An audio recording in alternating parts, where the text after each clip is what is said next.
There are millions of acres of opportunity out there. They belong to you. Every day, decisions are being made that affect your land, your water, your wildlife. You should know about them. This is your mountain.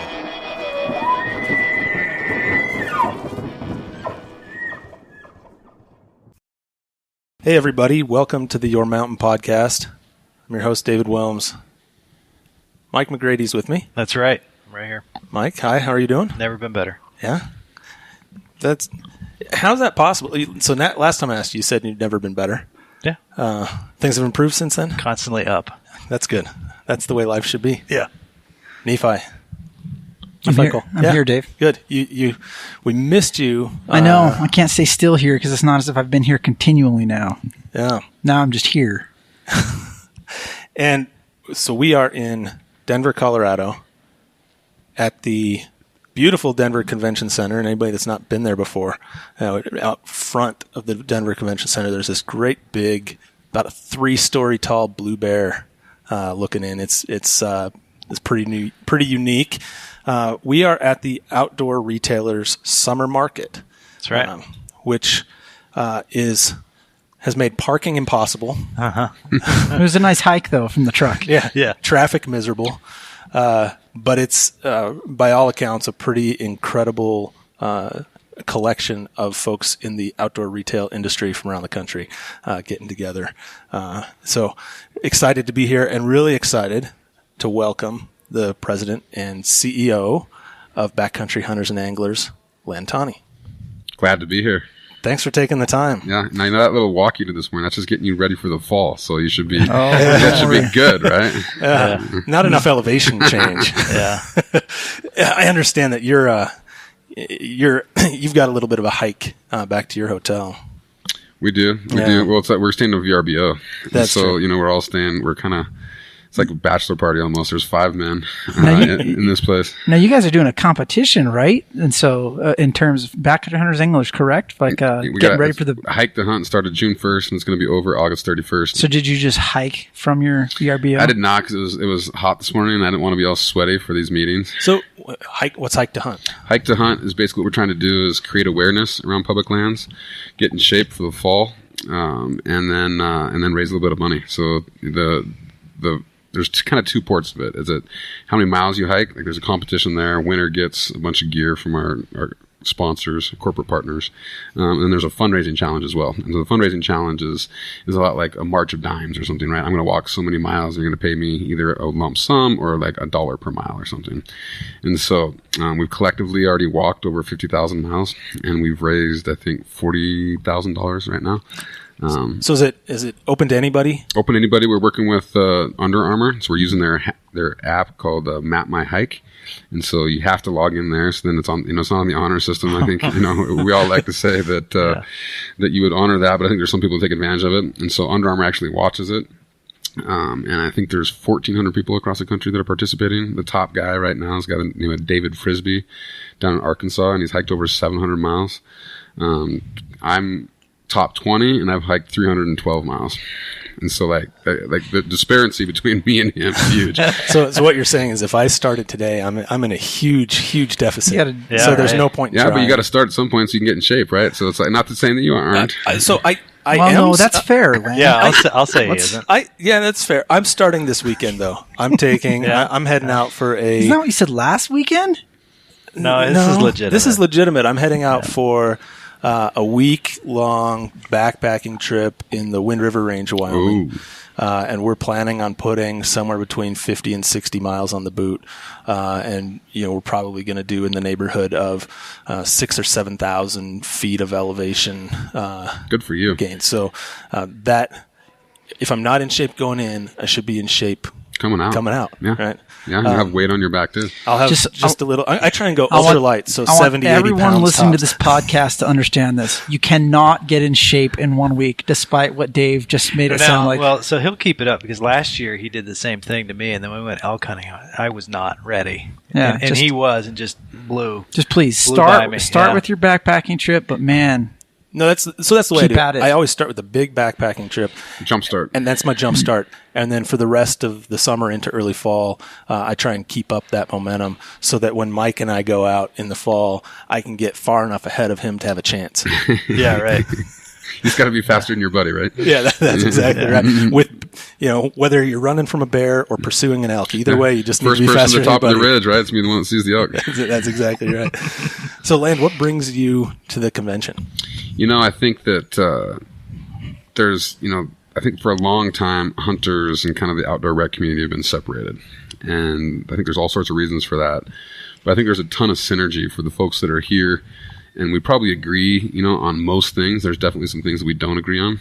But we're just trying to, really try to find those places where we can coalesce around public lands and public waters and think about how we can work together, try to protect, and promote this lifestyle that, we have in the $887 billion economy that goes with it. And so here, we're talking to potential corporate partners. We had a thing with Filson last night, who's been a great corporate partner of ours, who kind of crosses on both sides. There's a lot of technical gear now for hunting, right? And you think about, my sleeping pad, my sleeping bag, like all these things that aren't necessarily geared towards hunters that we use, they're all here. And so, talking to them and really talking about how there's a big market that they're not necessarily marketing to, I think there's a win-win for both sides. We had a great discussion with Amy Roberts from the Outdoor Industry Association, and she basically, said the same thing. We talked with her. One of the things we said is, when you look at this outdoor recreation economy and the people that are participating in it, even though it might be segmented by, the businesses themselves, it's like, I make mountain bikes, and so therefore I market to mountain bikers. When you look at the totality of all of us who participate in the outdoor rec world, we all do everything. Absolutely. We have multiple interests. Absolutely. We mountain bike and we canoe and we kayak and we hunt and we fish. And I got to interrupt you. Some of us don't kayak all that well. That is true. I have a proof of. I have a new phone as evidence of that. That might be bad planning, right? Well, so Mike and I went on a kayaking trip 2 weeks ago. I was in a canoe. Did you prepare a week before? I was in it.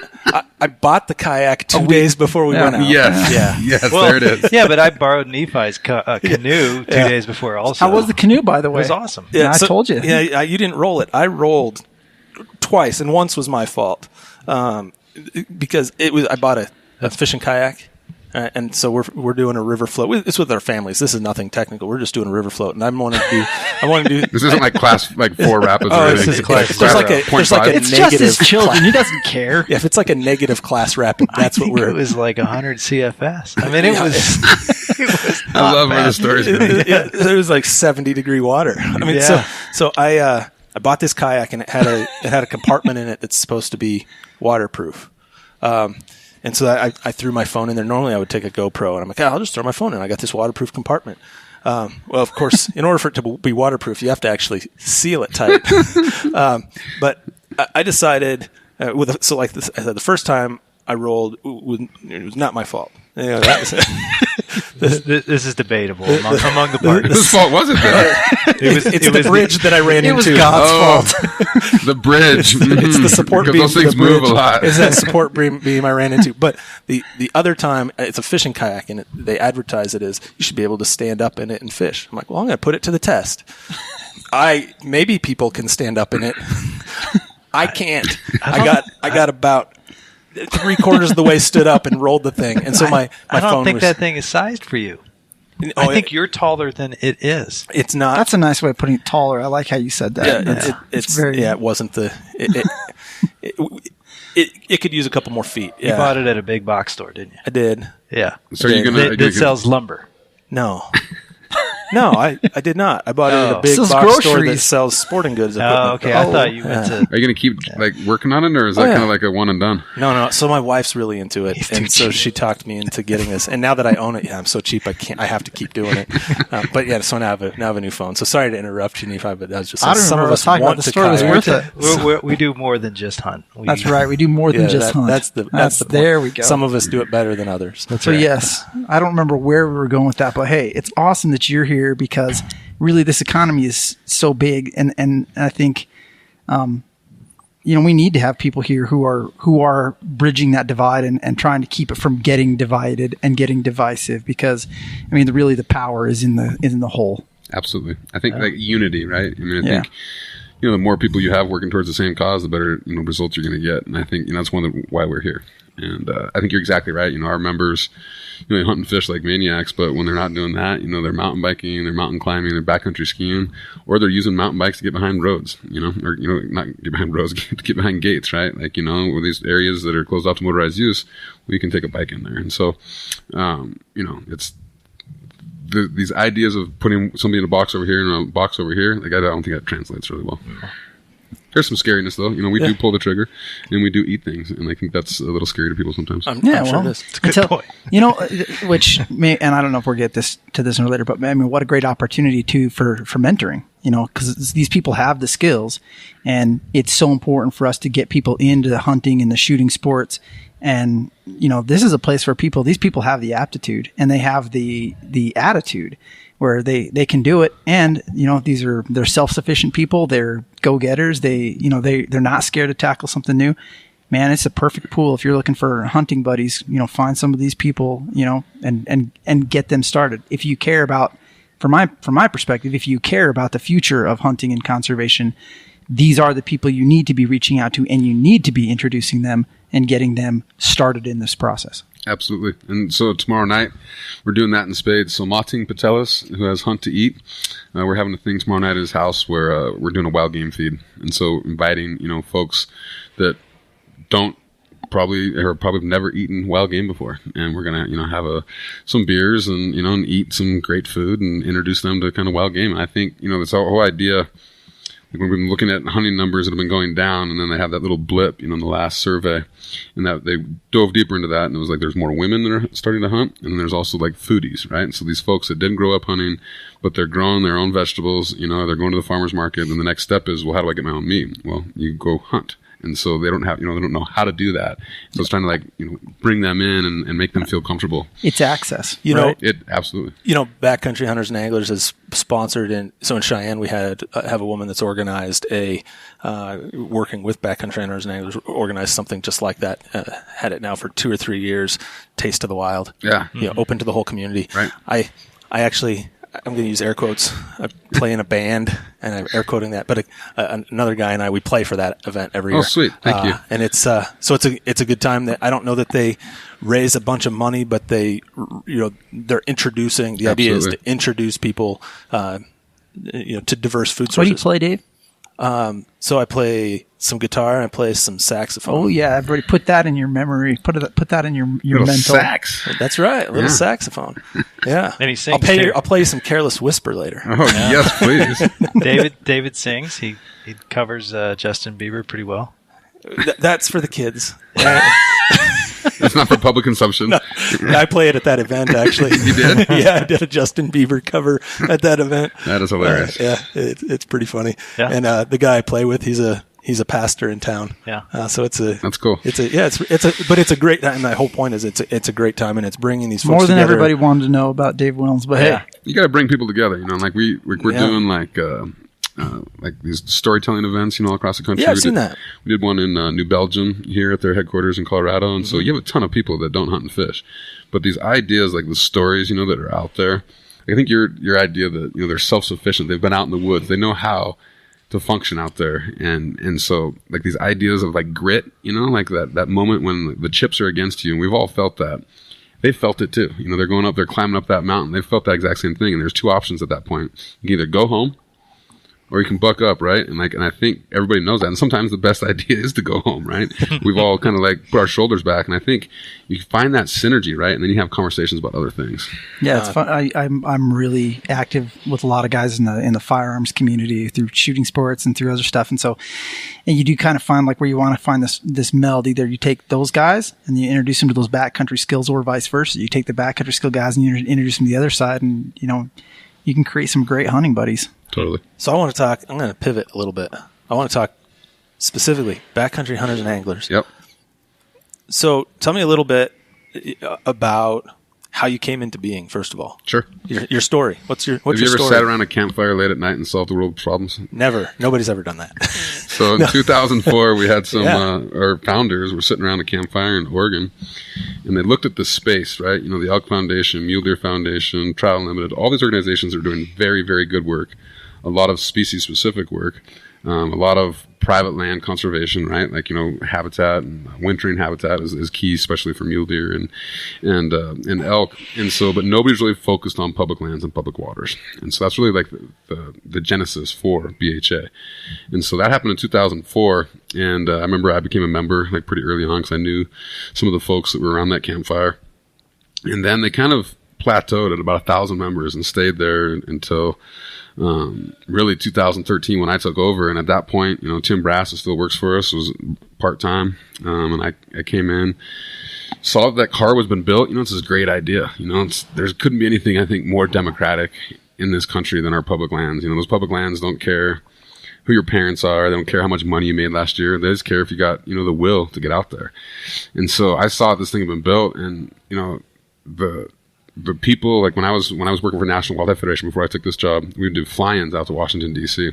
And even though Backcountry Hunters and Anglers only had about 1,000 members at that point, every single time I brought in somebody, you know, for a fly-in, whatever the issue was, they were knowledgeable about their place, and they were very articulate, and they were able to convey, you know, a good message to our elected officials. And so it was quality over quantity at that point, and I think we're still doing that. And, you know, the rise that we've had, we've doubled membership every year for the last 5 years. And so now we're sitting at 22,000. We're hoping to break 30 by the end of the year. And that's all word of mouth. You know, we're doing a little bit of direct mail for the first time this year so we can just test it and see what it's like. But that's been, you know, word of mouth. And I think, so we have, our membership is full of doers. You know, we want to make sure that we have places to hunt and fish on public lands and public waters. And so that means access, right? And then the other piece is that making sure you have the fish and wildlife habitat when you get there, because you could have access to a parking lot, but that's not a place where I want to go hunt ducks, let's say. So that's kind of the gist of it. We work all the way from like a local level, so working with Fish and Game folks, or local like district rangers for Forest Service, you know, working on resource management plans, and then all the way out to Washington, D.C. on policy. So I want to talk organizational structure too. Yep. And I got to admit, I'm sort of learning. Every organization has a different way of doing business, and I'm seeing, you know, BHA chapters are popping up all over the country. They're popping up on campuses and communities. I mean, you're really seeing a lot of growth.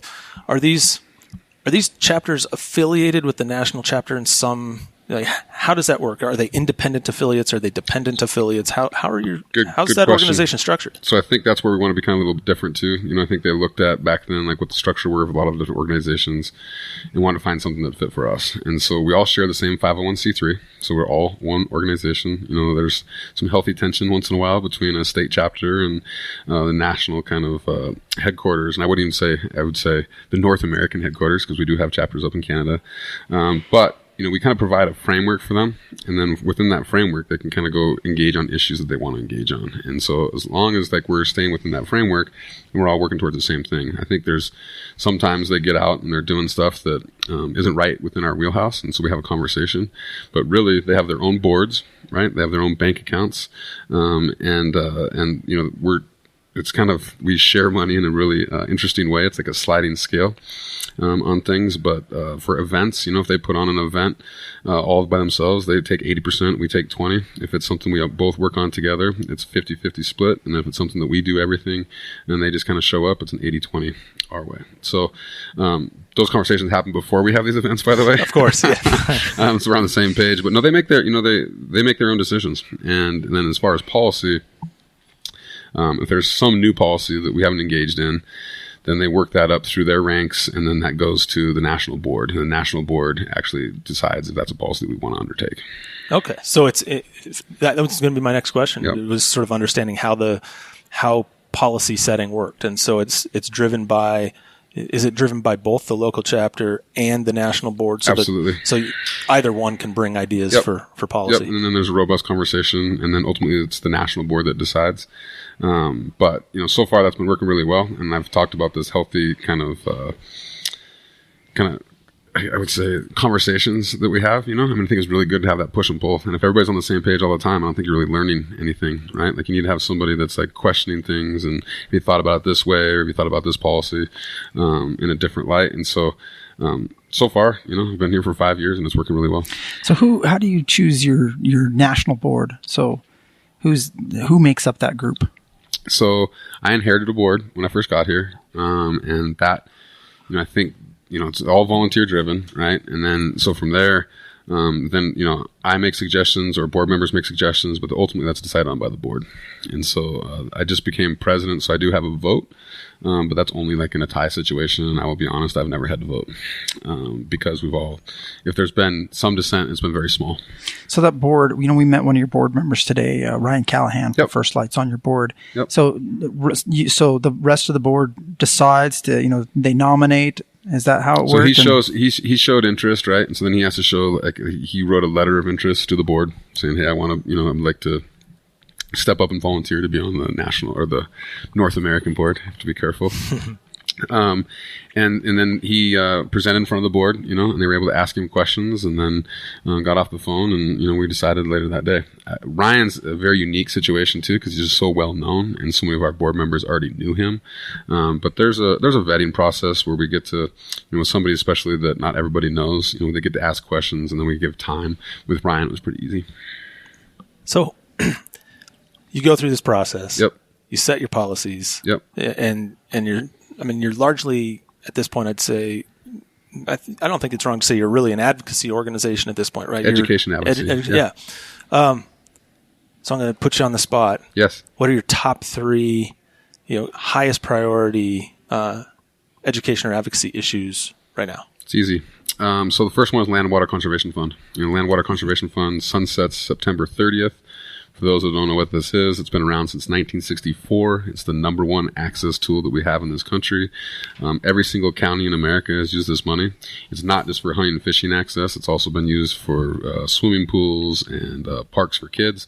So it's basically, they looked at in 1964, this money comes from offshore oil in the Gulf of Mexico. So you're taking away from one resource, let's put it back to another, right? And so it's been around, and bipartisanly supported for a long time. Unfortunately, it sunsets September 30th, and so we're working hard to make sure that it goes forward. We went out to DC, did our largest fly-in May, and our podcast and Blast, Hal Herring did 2 interviews with 2 Republicans and 2 with Democrats. We're all on the same page on this thing, so we're hoping that one goes forward. Unfortunately, I think it will probably sunset September 30th, and then hopefully we'll get something done during lame duck. So that's one. I would say the second one is really the Boundary Waters Canoe Area Wilderness up in northern Minnesota. It's the most visited wilderness in the country. It has been since it was established in 64. And one of the reasons it's the most accessible and most visited is because you can basically you access it by lake. And so yes, there's these portages, but these portages aren't that long. And so somebody that's 7 years old and somebody that's 90 years old can go up there and really have that backcountry experience. And so there's a copper sulfide mine that's proposed about a quarter mile south of the Boundary Waters. All water flows north there up to the Hudson Bay, and so any kind of leaching, which there's never been a copper sulfide mine that hasn't leached anything. Like it's always leached something, and so that would get into this pristine water right away. And so that's something our members have identified as just it's a national issue for us. So those are 2. And then the third one is a little bit hard to define, but it's emerging right now, and it's water access. And so we're sitting here in Colorado. You guys have very similar laws in Wyoming where, you can't, if it's private land on both sides, if your foot touches the bottom of the river, you're trespassing. In Montana, we have up to the high water mark regardless of ownership on either side. And so that's one issue, is just stream access. New Mexico passed some legislation, just in shorthand, it was like Montana, and now it's more like Wyoming and Colorado with 2 votes, right? 2 votes made that happen, state legislature. And so that stuff is happening, but then there's also marsh access. There's down in Louisiana. There's some places that I've fished, for the last 15 years that are now being gated off and called private water. And so there's questions about, as that marsh disappears, there's less and less of a resource to actually go hunting, fishing. Like people are starting now to kick people out of places. There's an issue up in South Dakota where there's lakes up there that have been accessible to anglers in particular, that now private landowners are making a play to take back. They've been paying taxes on some of that land, and so now there's like lakes up there where like half of the lake is accessible, the other half is not. So that's happening. And then over in... By the way, that was Nephi's phone. Yeah, I turned mine off. I did too. I just want to make sure the credit goes where credit is due. Calls, people. Yeah, it did say unknown. It did say unknown. I saw, so like, it's a very important call. I'm sure. Clearly critical. But he did sound it though. Yeah, so. I just didn't want anybody else to have to take the blame. It's not background. There's a lot of background noise here because we're at the convention. That background noise is directly attributable to one Nephi Cole. Let me tell you how lucky you are. I'm here, Dave. So sorry for Nephi to interrupt and cause me to interrupt. No worries, but then there's like beach access issues that are going on in like North Carolina and Florida and California right now, where again, like, it's all about privatizing public water. And so in Florida, the governor actually just came out and was like, whoa, we got to slow down, like, because the public just got outraged out of these beaches basically being privatized. And so water access is super complicated, and it's different in every single state, and it's different, from lakes to seashores to streams. Like, there's all these different complicated things, so nobody's really tackled it. And so it's a huge issue for us, one that we're building on. I will say that backcountry hunters and anglers, hunters comes first in our name, and that's really been kind of like where we've put a lot of focus. The angling side is something that we're starting to get into, and this is an issue that we're working on. And you just hired somebody. We did. Rob Parkins. Yep, he's our water access coordinator, and so he's been down in Louisiana, he's been going up to South Dakota, and been down in New Mexico, and so with staff helps us just focus on those things. So can I focus in, because since we're in the West and that's what we have a better understanding of, right? When you're talking water access yep. and stream access, and you cited, Wyoming and Colorado as examples. What are you hoping to accomplish there? I think there's some education there first, just to kind of about what the laws are. I come from Montana. And so when I'm looking at water, I'm like, this is where I would fish that, And I think there's people like me that come to Wyoming, and I can't access that, right? And I just need to know that just to keep me legal. So I think there's part of this is just an education piece. I think the piece that I'd like to think about is like how we figure out kind of a win-win for landowners, like private landowners, and then the public, and they're trying to figure out solutions. And that's really what happened in Montana. This happened in the mid '80s, and it was really like a compromise that changed our stream access laws to up to the high water mark. And then at the same time, I think back then, and if it wasn't posted, like private land was open, and so that law changed back then to now it's where it has to be posted, and when it doesn't have to be posted, like it's up to the individual to know where public and private is. And so that was a compromise, and I don't know what that compromise necessarily would be in Wyoming or in Colorado, but I think it's really these public waters. I've talked to a guide up in Colorado, and they'll be with a client loses a fly, multiple times, and so you're tying this fly on, and you're going by all this awesome water, let's say, right? And so what they do is they try to find eddies in behind a rock, right?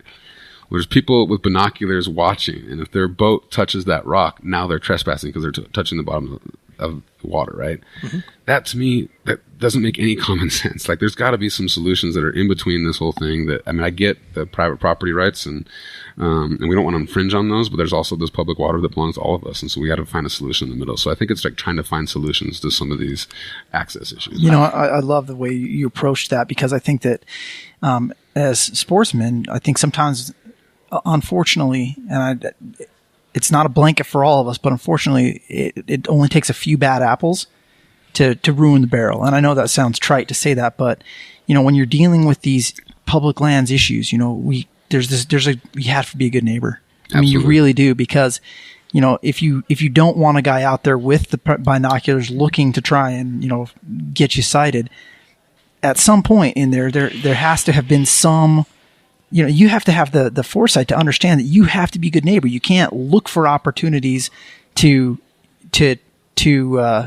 trespass on somebody or to do something the wrong way, because when you do that, it only takes one dude getting caught once to ruin it for everybody. Absolutely. I just always say, assume you're always being watched. Right. Right. And I've had that happen to me, not on water, not the example you provide of somebody watching somebody water trespass, but I have a place where I deer hunt. And it's in Wyoming, and that's as specific as I'll get. It's over No Tell 'em Ridge. Yeah, right. So I did a bunch of homework, and I found a spot. It's like down to the courthouse homework. Like down to the courthouse homework. Yeah. And I found a perpetual easement to a pretty sizable piece of public land. Mm-hmm. And I mean, where you have to go through a couple of gates and down 2-track roads to get to this, completely surrounded by private piece of public land. And so I went back in there for a deer hunt, and had somebody, a friend of mine, tip me off that this was an area that might be out there, and then I confirmed that it was. So I went out there and took my daughter with me, and I shot a deer, and I boned it out in the field, and I'm packing it out, and the whole time this is happening, there's a white pickup truck sitting, 3/4 of a mile from where I am, with somebody in it. I can see that they've got a spotting scope up, and I think, oh, here we go. Mm-hmm. Which is why I printed out I printed out the easement so I could show them exactly where I was. I thought, here comes a confrontation. But we did it. We were out there. You parked on the road, walked in. Yeah. Shot the deer, boned it out, packed it out on my back, got out to the vehicle. This guy came up to me. He was the surrounding landowner and the lessee on this public land. And he said, I just want to tell you, I appreciate the way you hunt. Oh. He said, thank you for the way you hunt. I thought I was going to have this big confrontation. Totally. He said, I appreciate the way you do this. I've had a couple of people come out here that just drive all over the place and causing resource damage. He said, I appreciate the way you hunt. If you want to hunt some of this surrounding area, you let me know. That's awesome. And so I just tell that as an example of, you do the right thing. That's how you build those relationships. Assume you're always being watched and do the right thing. Absolutely. But that goes for on the rivers too. I want to say, I think you have knowing the politics of Wyoming. Maybe Nephi and Mike will disagree with me. I think, I forget who you said he hired, but I think Rob Parkins. Rob is going to earn his paycheck in Wyoming. Yeah. None of these issues are easy. Yeah, no, it's tough. And I'm sure you've probably followed what's happened in Utah with stream access and all the various court cases surrounding that.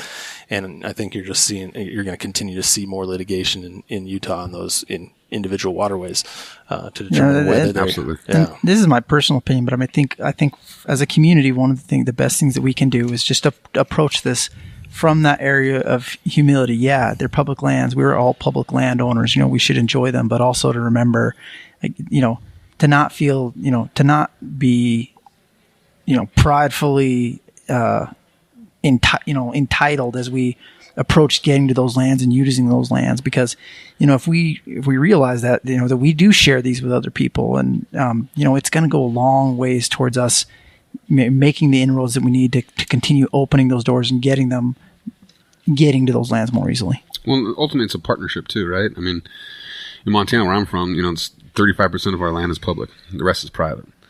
We talked about the Elk Foundation, Mule Deer Foundation. A lot of these animals are spending the majority of their time, or like important times, like wintering habitat in particular, is usually on private land. And so there's this partnership that's inherently there. And I think that working together, I think you have much more opportunity to have like long-term success. I think these pendulums that swing where there's a winner and a loser, like that's never going to be long-term. That stuff that happens in the middle that's very hard. That's that word compromise. Like that stands the test of time. That's the sweet spot. That is the sweet spot. Yeah, I worked for NRCS for a long time, and that's and one of my heroes is Aldo Leopold. Yeah.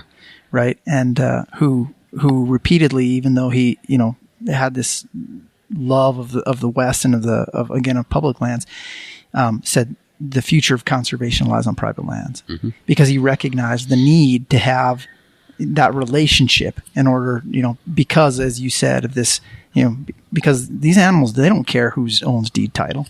Right. Well, yeah, I know a lot of times the animals that live in the backcountry, when we're out there hunting them, are spending the rest of the time on that private land. Totally. And the front country. Totally. And so you can't have a good backcountry experience without that.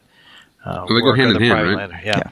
If a cattle rancher sees elk as the enemy on that winter range, it makes it really tough in the mountains, in the fall. So, what kind of things do you do to try and find that middle ground, to work with landowners? What kind of projects have you worked on with landowners? I mean, I think so. We've done some fence, like removal stuff. We've done some cleanups. We've done some signing projects, like where actual private land is. So, and I think, but before I even talk about like the actual projects, and working on like land water conservation fund stuff together. Ranchers are a big beneficiary of the land water conservation fund because of some of the conservation easements and stuff that goes along with that. That it's having a conversation, and like I'm very fortunate to grow up in Montana. And I'll be named after a guy, Land Lindbergh, who helped start the Blackfoot Challenge, which is just, Blackfoot Valley is just outside of Missoula, where it's like this group of landowners that got together. And it was first around access issues, because there was all these hunters that were always banging on doors. And so that's where like block management came out of in Montana. It's like, how are we going to manage this as a block so everybody knows like what the deal is? So during the fall, when I'm up, running my, I'm picking up hay, like somebody's not like stopping me and like I got to get out and talk to this hunter, like it was like a program, right? And so I think it's having conversations with them, I think is the first thing we have to do. And I've been lucky again enough to grow up around folks that want to have that conversation, and so finding out what needs are, right? I mean, I think back to stream access. There's a friend of mine who owns a ranch down in Southwest Montana, and he's created a corridor through his private property to the river for the public to use. There's plenty of people that ignore that corridor and walk through his private property. I mean, this is a guy that has gone out of his way to create an access site, and then people are abusing that. And then they're entitled when he confronts them. It's like, that's my water. It's like, yeah, you just walk through my private land. And so it's like those confrontations that he has, that again, that one bad apple ruins, and that story gets told, by everybody. So we have to be better actors and police ourselves. Yeah, that confrontation is the type that'll get that landowner to say, okay, no more access. Yeah. And I think the context of, this guy watching you, and I like the way you hunt, and people who abuse this, and are doing a lot of off-road, and creating ruts and problems for a long time. We have a reward program for illegal ATV use. So it's, you see somebody doing the wrong thing, you tip them off, and then we pay you $500. Private landowners love that program. Now, do we give out a ton of these? No, but it's an education piece too, right? And private landowners, that's probably one of the number one things that they hate, right? Is leaving gates open and then people going off road. So I think that's a fantastic program. The other thing that you need to do if you're thinking about, stopping off road destruction from off road vehicle use, is increasing the penalties for being caught. And I hate to say another story, but this one's hilarious. I think you appreciate it. It ties in perfectly. So a lot of pressure now. You say it's hilarious. I better laugh. I think you will. I think you will. You're laughing already because you're just anticipating. I'm laughing because you think it's funny. Have you heard it before? I don't know if you have. I may have told you this. So I know this story. So I hunt in an area, and there were these guys that would come from out of state. Public land, national forest, elk and deer hunt. It's where I grew up doing this. Right, a couple of folks that would come every year from out of state. I won't say where they came from. I don't want to put a bad name on a state, but right, they came in. And they're pretty successful. They'd kill elk every year. But what they'd do is they'd be back in a couple of miles, and they'd flag their way or route back out, and then take that ATV back into that elk and pack it out. And this was in an area that there are no roads or anything. Not a wilderness area, not a designated wilderness, but there are no roads, and you're not supposed to be going on. At this time, the fine was $50. $50. Cost of doing business, right? $50. And there was one law enforcement officer, Forest Service law enforcement officer, covering 3 or 4 different units of this national forest. So the odds of being caught were exceptionally low. And, couple that with the fine, it's worth the risk, right? Well, one year, happened to see this happening early in the days of cell phone, and a satellite phone, happened to be able to get a signal, call local law enforcement, the Forest Service. They said, we happen to have a law enforcement officer right in the area. That law enforcement officer comes in, walks down. They're there over the dead elk with their ATV 2 miles back in there. Knew all he could do was write him a ticket. He took the keys out of that ATV and said, you can have these keys back once you haul this ATV out and this elk out. Love it. They never, ever did that again. And a couple of years later, the fine went up. The fine's a lot higher now. I'd argue it's not high enough. I think it's like, it should be like the 3 strikes and you're out kind of thing, and maybe it's like only 2 strikes. First time, maybe it's not as steep, but like start taking it away from them, that third time. They're just blatantly ignoring. So increase the fine, I think. But it's also help out with the identification too, right? Like, like boats have that identification on the side so you can see them from a long ways away and identify them. ATVs do not, at least I don't know if it's like that in Wyoming. It's definitely not like that in Montana. Like they don't have to have any kind of like license plate or anything. Depends on the size and what it's being used for. Okay. Yeah. So, but I think like making them more identifiable, right? So that you don't have to like, that's another thing is like when these things go down in the woods, usually there's firearms involved, right? And so those confrontations can get pretty heated pretty quickly. And so if you can identify someone who's doing the wrong thing and be able to call like you did in without having to go confront that person, that's a good thing. Yeah. See, you laughed a little, right? I did. Right? There was like a lot of anticipation right? there, but I love it. Like that's that's what he did because then it teaches them a lesson. Yeah, that was right? and I don't know if he really, if you really broke it down to the nuts and bolts of the law, whether he actually had the authority to take those keys and walk away. But what were they going to do about it? Right. Like they can't go to the judge and be like, hey.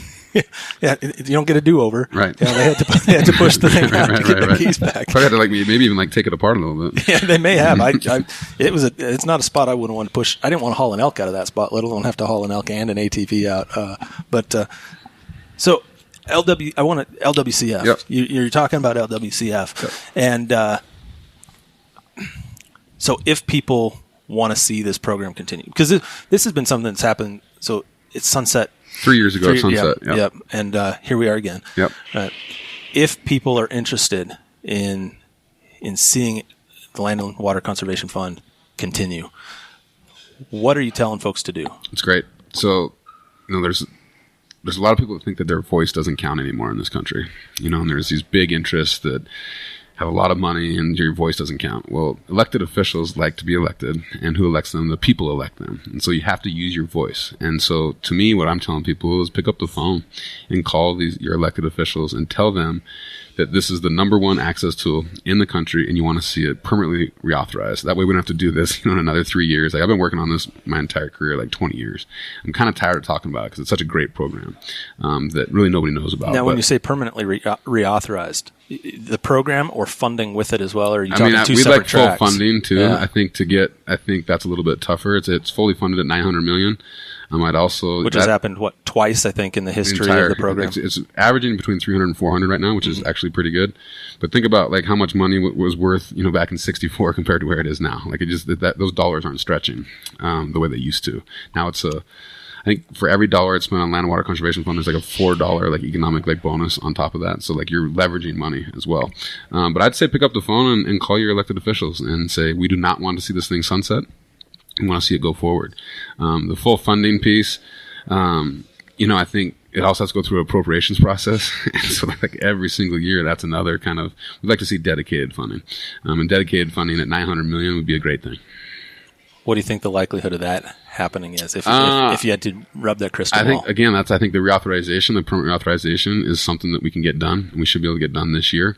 The dedicated funding, I think is going to be a much difficult conversation. But, again, Senator Burr from North Carolina is a huge proponent, of this program. And, Senator Gardner, here in Colorado. And so it's like, to me, it has bipartisan support and it should be able to get over the finish line. There's just been a couple of folks that don't like this program that have been holding it up, or we have it done right now.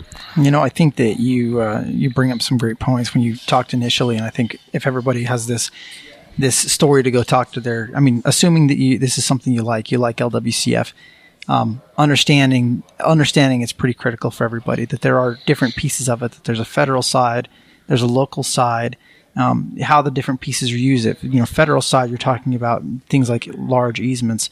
On the local side, you are talking about things like, boat docks. You're talking about swimming pools and baseball fields. Yeah. And honestly, every time somebody talks about LWCF and that local side, they can point to that immediately. Oh, absolutely. And everybody does it. There are LWCF projects in every one of your communities. If you're listening to this, you got a project. Absolutely. And I think that, look at, like we've been talking about water access. Like in Montana, 70% of the access sites are paid for by the Land and Water Conservation Fund. Like I think about like what our water access would be like. Yes, we get up to the high water mark, but you got to be able to get there first, right? And so like without those spots, like it'd be vastly different. So, to be clear, it's not like you can trespass to get to this public water. I mean, it's you once you're at the water, in Montana, you have access to the bed and banks up to the high water mark, but you got to get there. You got to get there. And so, like, the traditional places are where there's like a county road, that passes over like a bridge over the top of a river. That's a spot where you can get on. Or you have to have public land, to be able to get in there. And so the Land Water Conservation Fund, through easements and other things, has provided access, which is a benefit. That landowner gets the benefit of the tax benefits and also like some money for that easement. And so it's a benefit to them. So what I heard, what I just heard from you is that when Dave tipped over under the bridge, you were not trespassing. So technically, I wasn't. I want to tell you the nuance of the law in Wyoming. Okay. Because I see also what you're saying, because I was under the bridge, public access point, right. Yeah. Public access with the right of way on either side. Right. Yeah. The second time I tipped over, it was flat open water. It was knee deep. So, but in Wyoming, just so we're clear, the mere fact of touching the bottom doesn't necessarily mean you're trespassing. If you roll your kayak, for example, you can stand up on the bottom to collect your gear to get in. If you have an obstruction in the river, you can take reasonable steps to avoid that obstruction, and it's not a trespass. It's just you can't anchor down and fish in a spot, and you can't get out and walk the river bottom. And I mean, there are exceptions to the. If you touch it, you're trespassing. Right. And that's like where Colorado and Wyoming are different. Yeah. Well, you got to remember, too, that Colorado, you have to drown. I guess. But you do have to, from the landowner's perspective, I mean, they want to preserve their private property rights. Yep. And that is, to some extent, something they have to defend. A little bit. They have to ensure that, that they're managing their own land and that a prescriptive easement doesn't somehow get enforced upon them, or that they're actually protecting those rights and they don't lose them through inaction or absentee landowner sort of status. So it's a tough issue, and so you have to be able to find that middle ground between them preserving their rights and finding accommodation to get that public access. I mean, I think that that story you brought up about finding that prescriptive easement. There's 4 million acres, I think I'm right on that are inaccessible public lands in the West that are either, it's either checkerboard or it's donuted completely by private land. Well, and this wasn't a prescriptive easement. Oh, it wasn't? No, this was a negotiated access easement. Okay. Recorded in the public record. Got it. Was that gained by the state to get access to the state land? Either the state or the federal. Oh, yeah. I mean, he didn't fall for it. It's in Wyoming. It's in Wyoming. Yeah. No, I think, but there's inaccessible public lands. We got to figure out, what that means, and I think there's, you're going to hopefully maybe help me out here, maybe one of you guys, but it's like the Federal Land Transaction Facilitation Act, FLTFA, right? That helps, it just got reauthorized, permanently reauthorized. And basically what that does is it helps us think about these places that are inaccessible right now. Maybe that place isn't a desirable place because we can't get to it. Maybe it's not great wildlife habitat.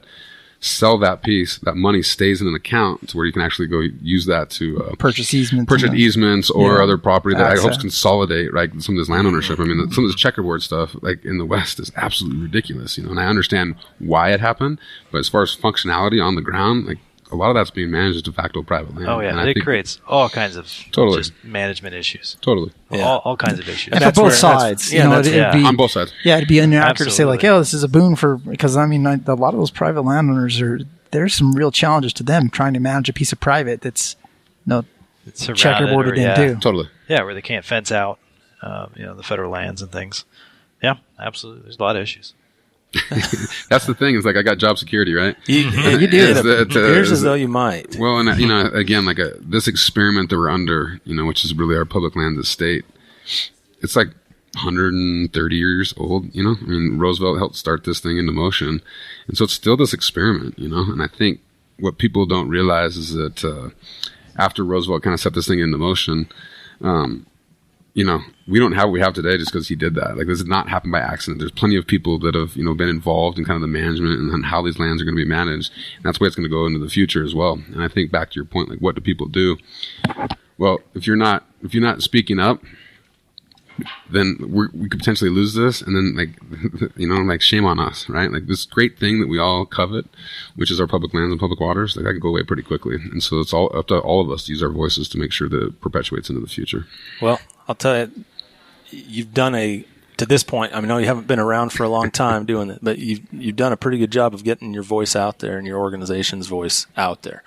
And I know you've got detractors, and just like anybody does, but you're getting your voice out there, and I think it's making you've seen evidence of it making people at the decision makers at the federal level in particular. You guys are a young organization. Huge opportunity for growth. Well, you saw last year the impact it had. When you had a representative proposing a big public land sale, and a call to action caused him to back off of those statements. So you are having an impact, without a doubt. And it's a collective thing, I would say. I think this is I call it a revolution, and I'm not I don't say that lightly. That I think that we've been living in pretty good times. Think about there's our waterfowl populations that are at all-time high. There's white-tailed deer everywhere. There's now turkeys, and the National Wild Turkey Federation has to change kind of what they're doing because they have turkeys. They're back pretty much everywhere, and so there's a few things like mule deer and pronghorn that aren't doing as great, but we're living in some pretty good times right now. And I think people get complacent there, and what they don't realize is again that people. There's tons of people like Roosevelt and Alva Leopold that you mentioned that we know the names of, but there's a lot of people we don't know the names of that helped us get to where we are now, right? And so you have to use that voice. And I think, so we'll always, in these public lands, public waters, as long as we've got them, we'll always have, a need for BHA to be advocating for them. Well, I appreciate you taking the time to spread your voice here with us today. It's awesome. It was easy conversation, you can tell that you three, like each other a little bit. Tolerate each other. 2 out of 3. But it's depends on the day. It's you guys have good rapport, and it was easy to come into this conversation and have one. So I appreciate the opportunity. Well, of course, we got to ask one question that we ask everybody at the end of a podcast. Right? We're going to put you on the spot. Okay. So, the name of this podcast is Your Mountain, and it's meant to talk about your land, your water, your wildlife, the decisions being made to affect those places. Yep. But it has different meanings too, right? And it can be your mountain can be that place that's most impactful or important to you, most special to you. Yep. That's what I want to know. My favorite place. What's your mountain? So it's big enough that I can talk about it, but it's like the Bob Marshall Wilderness in Montana. It's a place that I've grown up in. My dad and uncles used to take horses in there. It's a place that after my dad passed away was one of the places that was actually a quiet place for me where I could actually think and try to get my head right. And it's a place now that I'm taking my kids. And so that place out of any in the world is a place that I will defend, and covet for the rest of my life, and want to make sure that, my kids have the same experiences that my dad did, and that I did when I was a young kid. So, I could tell you some of my exact spots in there, but then that would be a little bit too specific. But that's sort of like my, deer hunting Wyoming. Yeah. Bob Marshall's huge. It's 1.1 million acres. I will tell you that the south and west ends are where I've spent most of my time. I've done a little bit of stuff on the east side, which is absolutely awesome, but the majority of my stuff has been on the south and west side. That's specific enough. I think your description of its meaning to you is more what we're getting after. Yeah. Anyways, and that well put. Yeah, it's and my kids, we're picking huckleberries in there now. We're not getting up into the total high country, but we can get in that little front country, on the edge, and it's just I think those. Rhythms of life, that's where I first started. It was kind of like picking huckleberries, and falling in love with that place. And now we're doing that with the kids, and it's just so fun for me to see things through their eyes, And so besides the huckleberries and what we're eating, it's just those outdoor experiences that I think we all know about. Yep. You see them through their eyes, man. That makes that fills my bucket. I like to say, right? We have a legacy. We've been given a great gift. And it's not. It's more than just our lands, but it's the land we have access to. It's the culture we have. It's the gift that people have left for us in terms of our traditions, and we can't take them for granted. No. Well, thanks again, Len. We got to let you get back to building those business relationships and partnerships. Yeah. We appreciate you carving out some time for us, and hope to do this again with you someday. Yeah, I'd love to. Thank you for this opportunity as well. I think these podcasts, in this world of memes and just really quick things, these actual conversations, I think, hope whoever's listening to this, hope they learned something today, and something made them think as well. This world we're living in sound bites is just, that's not a real conversation. So thank you. Well, appreciate it. That's one of the reasons why we do it. Good. So thanks again. Yep. And again, been the Your Mountain podcast, and we'll just catch you next time. All right. Mike here from the Your Mountain podcast. We need a favor. Go on our website, itsyourmountain.com, and find the links to Facebook, Twitter, and Instagram so that you can like and follow us, and also so that you can share us with your friends. Wherever you got this podcast from, go ahead and click subscribe, rate us, and leave a comment. These simple things would really help us get the word out. That's itsyourmountain.com. Thanks for the help.